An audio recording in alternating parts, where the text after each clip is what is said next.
Next we're gonna do the intake manifold. We've already taken a video about that, so you could just refer to that, and we'll put a link to that video, which is down in the comments. So in preparation for valve cover gasket replacement, we're just gonna take off these little, I think it's three little bolts.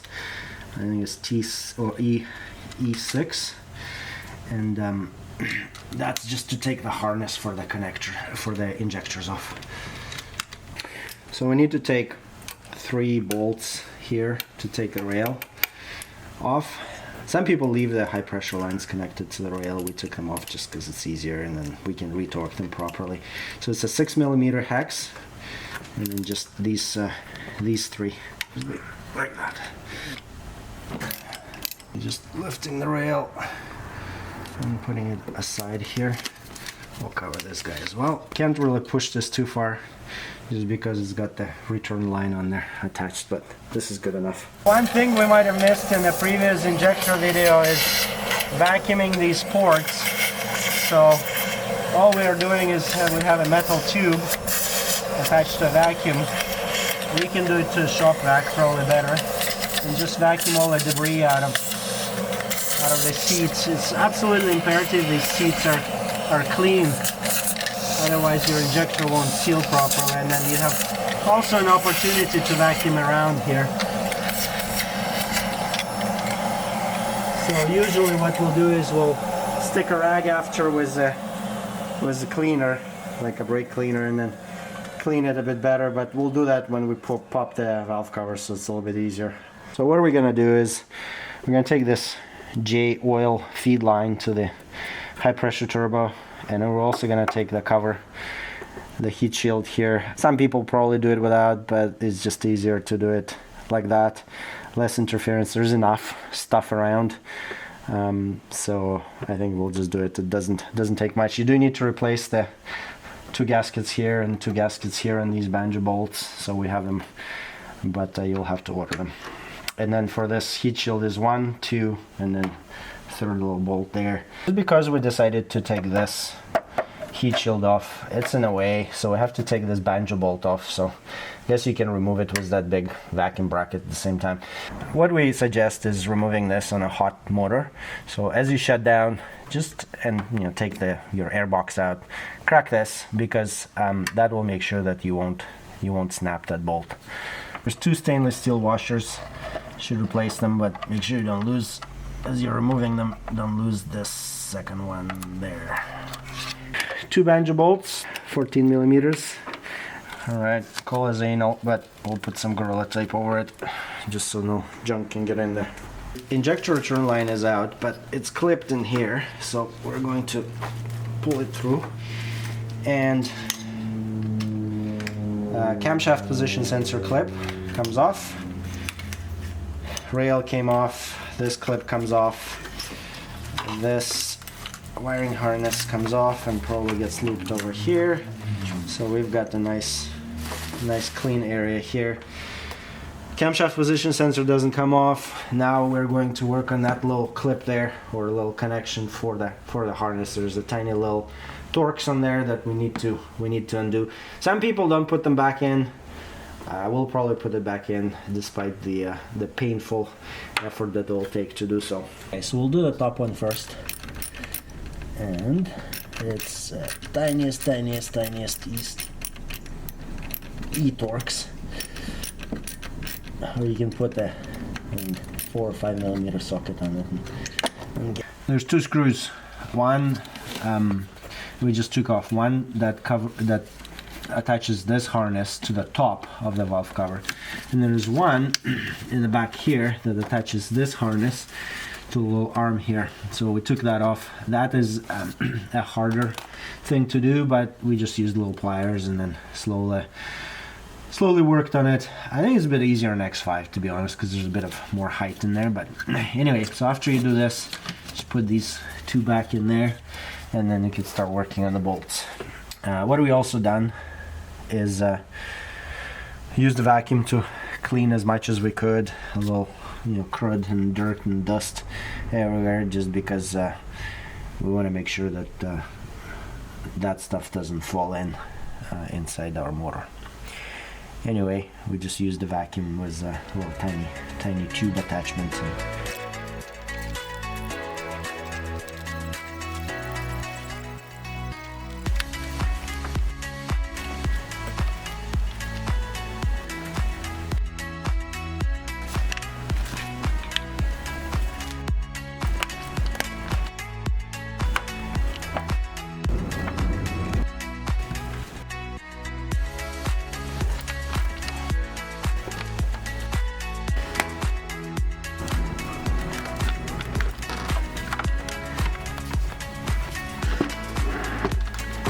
Moment of truth.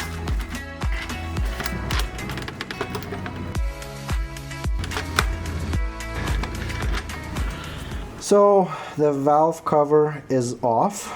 It took a little bit of prying from different sides. This car has 252,000 kilometers on the odometer, or that equates to about 160,000 miles. So you can see motor's very clean. It usually received oil changes around every 10,000 kilometers, or I think it's 7,000 miles or so. The valve cover was quite fused on there. I'm sure it's plastic by now. So we're just gonna do some cleanup and go clean the valve cover and put the new gasket on. So we're gonna do some cleaning here. Probably do some vacuuming. There's a bit of dirt that fell in here, so we're gonna pick as much stuff as we can. Probably do an oil change right after, and otherwise we'll carry on. Our valve cover gasket is out of the valve cover. It's actually not bad, to be honest. There's a few crunchy spots, but still maintain flexibility in many spaces. Like we didn't have to, you know, get it out. You know, of course, here it's, you know, it's harder, but it's still quite flexible, surprisingly. And so this is the first time this car sees valve cover. So on the turbo side, of course, that's plastic. Yeah, way more heat there. So, but yeah. Anyway, we'll just clean it up and put a new one on. So this shield here inside, a good idea would be just to take a little Torx and just tighten them just a little bit hand tight. These were maybe a couple of millimeters. You could turn them, don't strip them off by all means, but just in case, you know, those things, if they fall in, not a good thing. Oh, we're ready to put the valve cover back on. Valve cover gasket is fully fitted. We sprayed a bit of silicone spray for the bolts to seat in. Well, just gotta double check, make sure that all of these are seated well, all the corners, all the inside ones. The tightening is 8 Newton meters, which is 6 pound-foot, and you start from the inner ones and then crisscross from the middle and go out that way. We've put a couple of little beads of RTV black on there as required by factory. We're not putting any on the back, so some people put something on the back, we don't. Factory instructions don't state that. Everything's been clean and ready to go. Okay. So like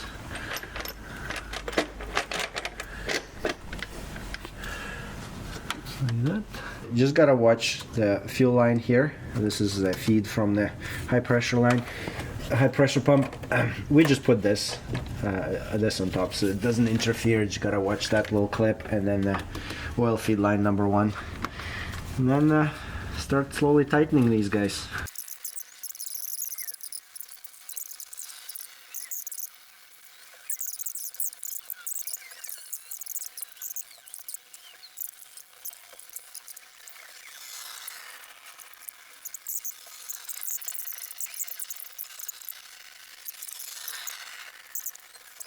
So we put both of these bolts, one on the back, one on the top here, just to tighten these two looms there. We're going to just clean these injectors a little bit. So we're replacing actually these small little ones as well. May as well. And we're gonna replace this guy. Clean the groove for the new one, and of course, mandatory, you gotta replace these guys. These copper crush washers. We'll clean a little bit of the coal here. Don't touch the tips. Don't touch the tips. And then new crush washers all the way to the end. Make sure it's seated properly. We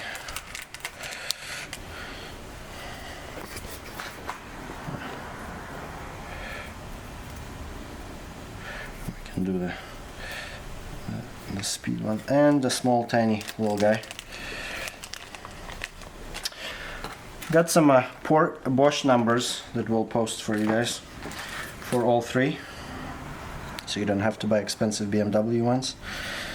So like that, take a bracket,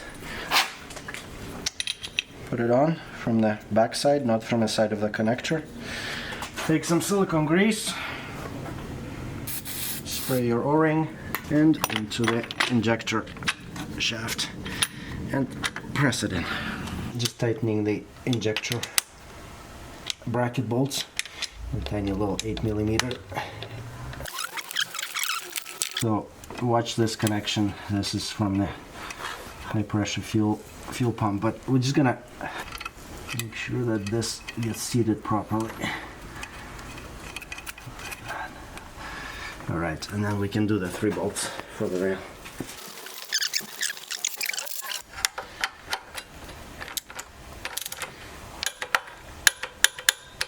Going to put the harness.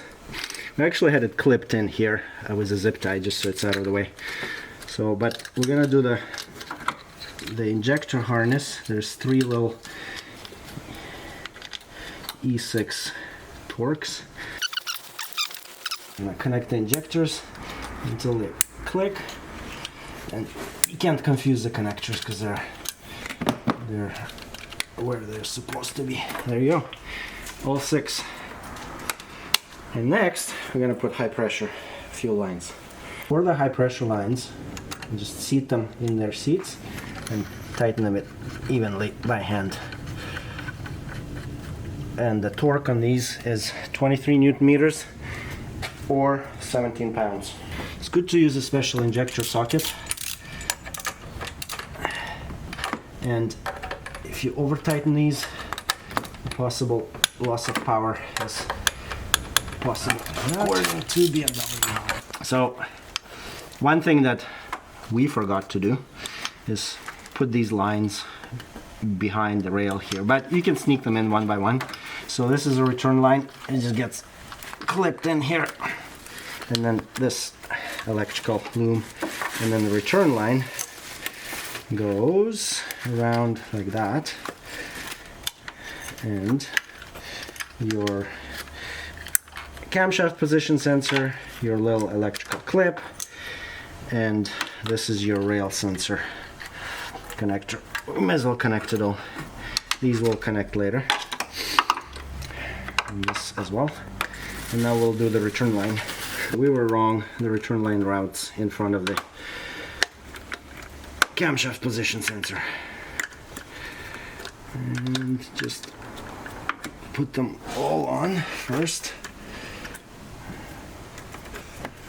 And then make sure they're all seated. Yeah, this one's okay. And what you do is you clip them all on like that, and then like that. Done. So we'll put the J line back. I'm gonna put this this cover back on. I'm putting this bracket back on. It's got 2 10mm on it.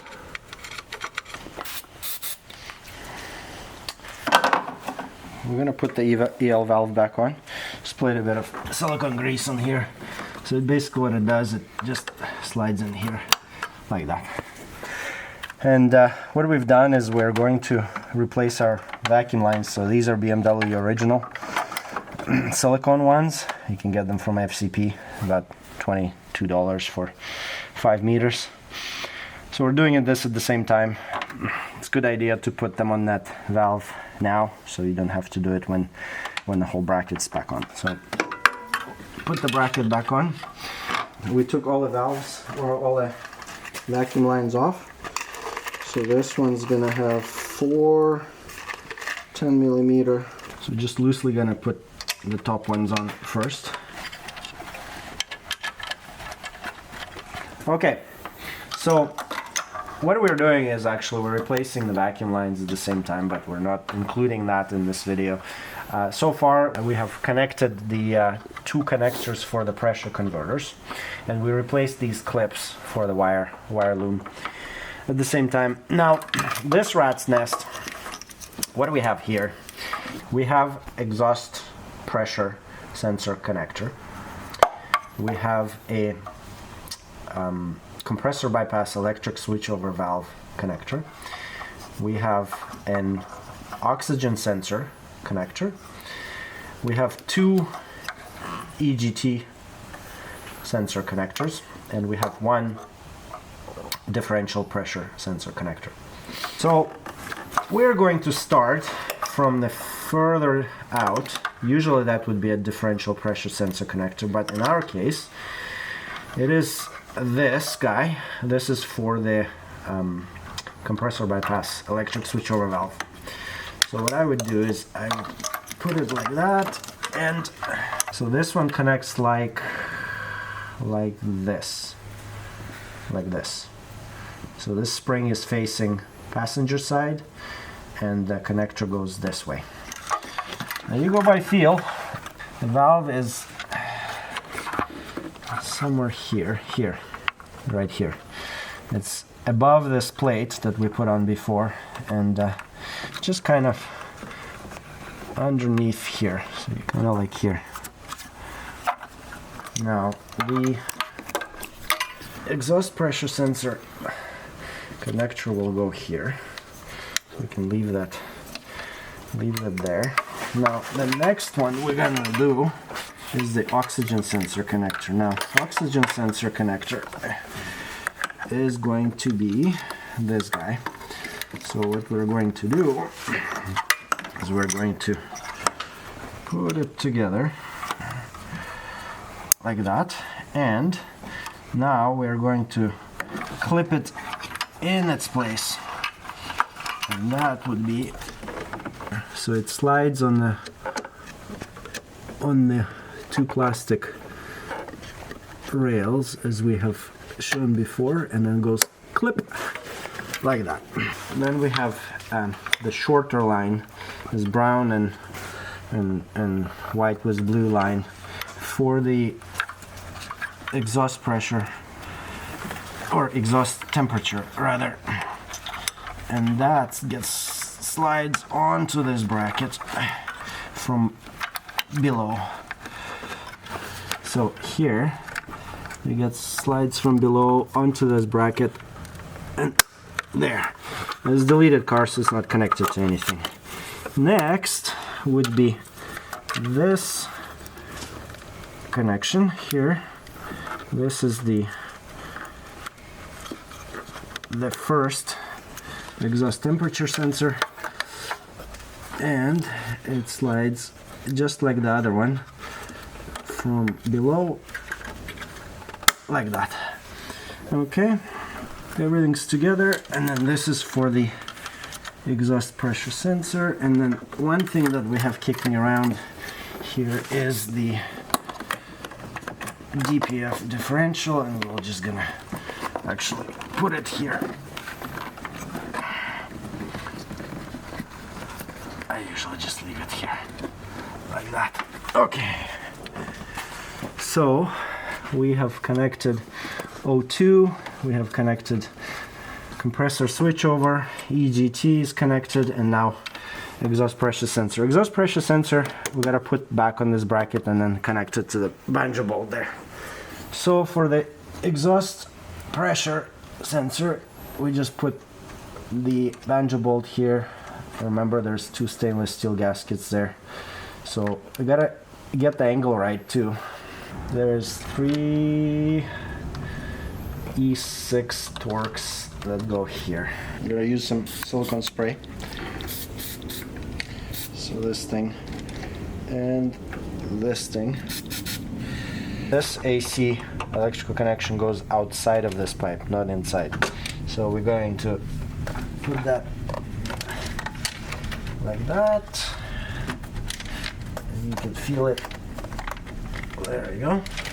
You can also fix this Torx bolt a little bit by hand. Here we're going to put the clip back in. And that would be that easy. It should be easy. Like that. Okay. So there's a clip. And we're going to cut off the zip tie that we put on there. This electrical connector line gets clipped in here, and it gets clipped in here. Yeah, and then this gets clipped in here. This is for our CCV heater. And after that, we're gonna route vacuum lines. And don't forget to tighten this E-Torx bolt here for this whole assembly to be stable. This guy on, this little heat shield. Try to put them in a kind of cohesive fashion so they're flat, but not always the case. So you don't need to squish them too hard, and then like that, and like that. And then they can come like that, and just above the turbo there.